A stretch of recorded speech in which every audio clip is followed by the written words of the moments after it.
Let's dive in today and get into what our local deal team is, okay, and what they do for us. Now, our local deal team will be the people who bring us the deals and also help, put the deals together to close. So they're going to consist of real estate brokers, agents, and attorneys, and every piece of that is critical, right? But the commercial real estate broker is the most critical in the beginning, primarily because they bring us the best deals, and damn it, we need those best deals, okay? So cultivating those relationships will be one of our primary focuses.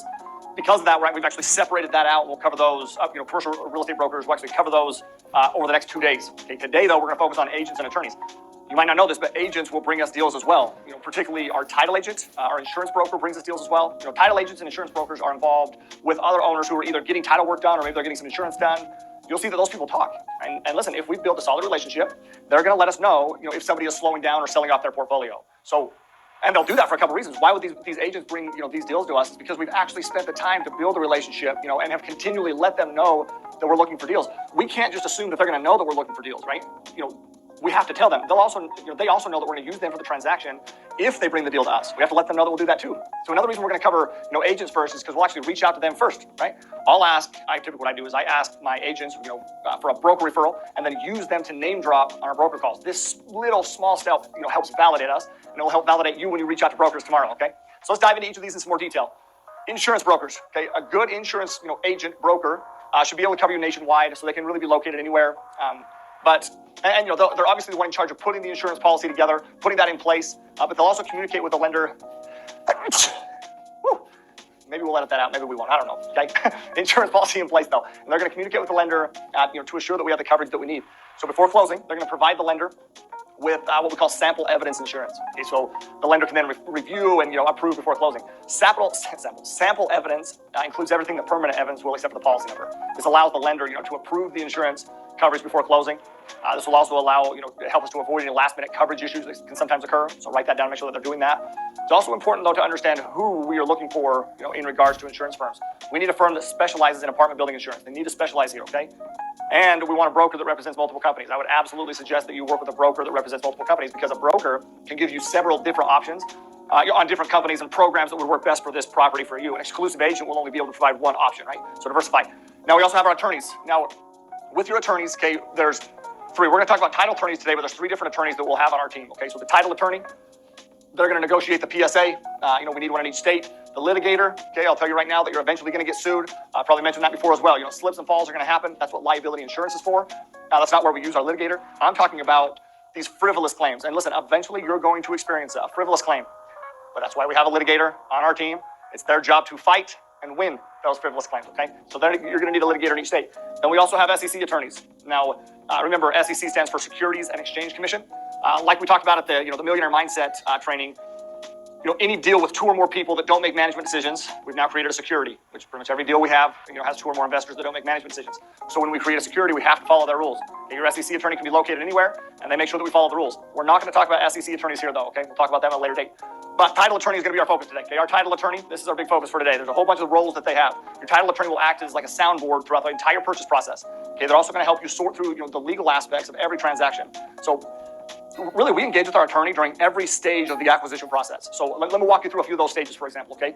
The LOI PSA portion, okay? They're going to review and negotiate the terms. So once we underwrite the deal and find a way to make that deal work, we need to submit an LOI.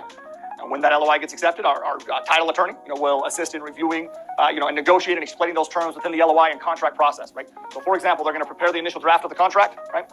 And, respond to the initial draft if prepared by the seller. They're also going to review the title insurance commitments. Here we go. Title insurance commitments, and the copies of encumbrance documents. Encumbrances can impact the transferability of the property. That's how that works. So the most common are in regards to mortgages or easements or property, tax liens, deed restrictions, stuff like that. Title attorneys will also review the survey. They'll compare the survey with the title commitment. They'll prepare commitments and title survey. Then they'll prepare the objection letter to send to the seller and the title company. Okay, so there's a lot of roles here in this stage. All right, now the entity setup. Okay, entity setup. They're going to assist, or they can assist, certainly, in discussing the types of entity that we need to set up to purchase the property. They can prepare the entity documents and register the entity as well. Due diligence. Once we're in due diligence, man, they review, contracts like laundry, the laundry lease, the cable contracts, any contracts. Really, they assist in reviewing any due diligence documents that we, need help reviewing. The majority of this, of the work at this stage, though, is handled by the buyer, us, the buyer, the broker, the inspector, the property manager, right? This is a good time to save on legal fees. And then we have loan docs as well, okay, that they'll need to review. So they're going to review any loan docs, whether they are new docs or docs that we're assuming, they review and make sure that everything's in place. And then closing. Okay, ultimately, it is their job to help us get everything checked off the list so that we can close. Okay, they're going to prepare and review conveyance documents like deed, bill of sale, assignment and assumption contracts and leases, authorizing resolutions, legal opinion letters, notice to the tenants of new owner, right? We need to send the current tenants a notice for that. Title company documents. They're going to review and discuss settlement statements, coordinate execution and delivery of closing documents. All right, now where do we find these people? Okay, so we can certainly ask for referrals from other team members. I would certainly suggest that. You can ask for referrals from team members, other people within the network. You can do a basic Google search as well. Here's my advice, okay? Use the script. There's going to be a script provided in this chapter that will help guide the conversation. You should also ask the attorney to provide some references for you to call, right? Client references. Then you have to make sure it's a fit. Listen, if you don't feel comfortable with them, keep going. You work with these people a lot.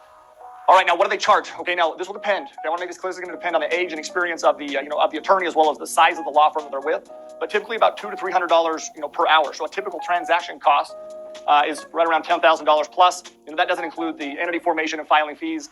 This varies on the deal size as well. So entity formation and filing fees usually right around $3,000. But this also depends on the number of types and parties involved, right? Is it just individual entities? Is there trusts and IRAs as well? However this is structured, it can certainly increase the fees, due to discussions and coordination that's needed. And then a 1031 exchange, and then that also just creates an additional and significant cost, okay? Now they may ask for a retainer fee. A retainer fee is not unusual. It's typically right around $5,000, okay?